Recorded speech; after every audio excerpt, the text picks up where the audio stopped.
you are very vocal about the constitutional amendment and the referendum, right? Why do you think after just 10 years, 9 years, we need to be rethinking what we did in 2010? You know, when we were promulgating this constitution in 2010, and you know and understand the role court played, we went throughout the country clamoring for it. I went up to America, United States of America, to ask the American Kenyan citizens in US to support us on this. And fortunately enough, we have now dual citizenship. You can be an American and you are in Kenya as a citizen. They also supported us. But then what President Kibaki said at that time, and the Prime Minister at that time, Honorable Raila Amolo Odinga, they said, let us take it the way it is. The 20% we'll look at it later. And it has cost us, very costly. And that is why I proposed it. It is me who proposed it during Labor Day last year. Nobody had thought about it. And I said, let us revisit our constitution so that there is not this question that a winner takes it all.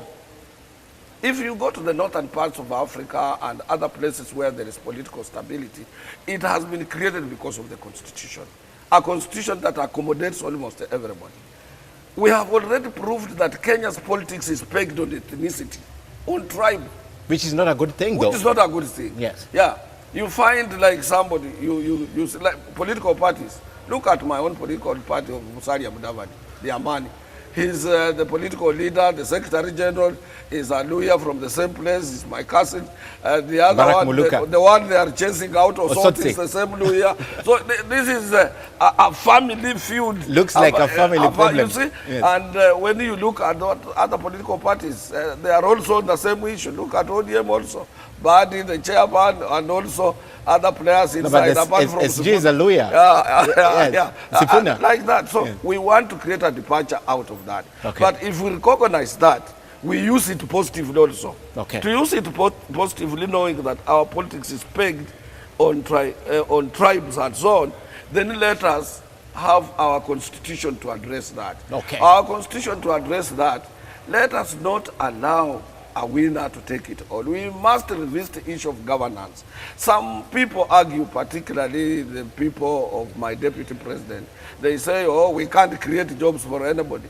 What about if you win and you are not comfortable, you are not in peace, you are a leader in a country where people are fighting? I want when we win after voting, after I have voted, either in my constituency at Wisero or wherever I am, I should be able to access our nearest airport, which is Kisumu. Okay. I come back to Nairobi. Okay. But if I can vote in Wisero and the Kisumu airport is closed, you know, yes. That is useless. So let us look at the constitution, particularly on governance, that those leading parties, there should be a mechanism of accommodating their leaders into national leadership. But this is a decision we made ourselves in the 2010 constitution, that the winner takes it all. That's why it's a contest. There has to be a number one and number two. I think as we should be talking more of unfairness, right? We should be talking about if the winner and the loser don't agree that you won fairly and I lost fairly. That's where the contest comes in, right? And that is what causes a problem. And we don't want to go there.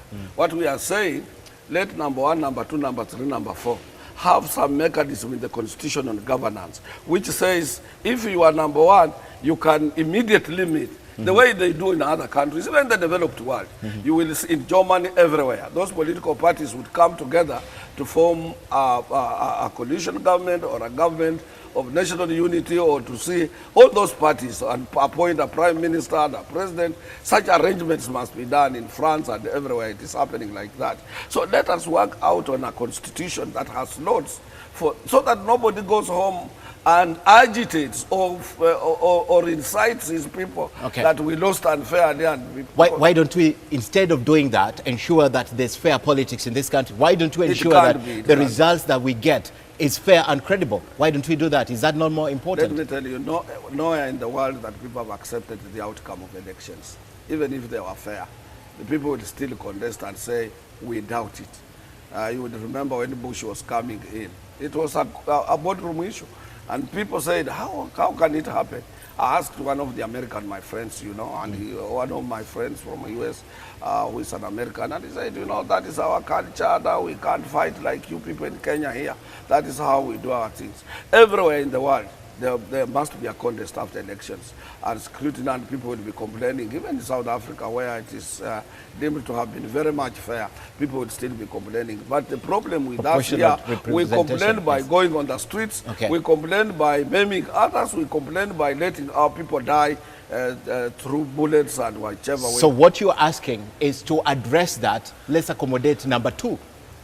Even number 3, number 4. Okay. If we can have that opportunity. Okay. Yeah. Then we are retrogressing on our own laws, because it doesn't matter. You can have primitive laws or primitive way of doing things, but they keep you peace.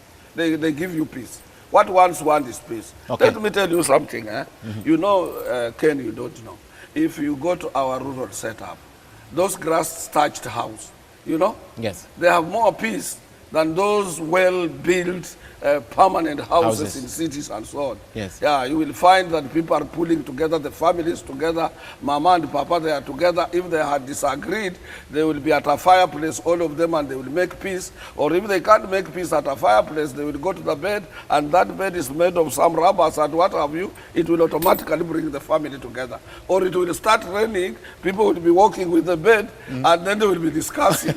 Unlike you who stay in a big house. In a big house, so whichever way, rooms. Yes. Whichever way, you might think it's a very progressive way of doing things, but it's a good way. It creates peace. Yeah.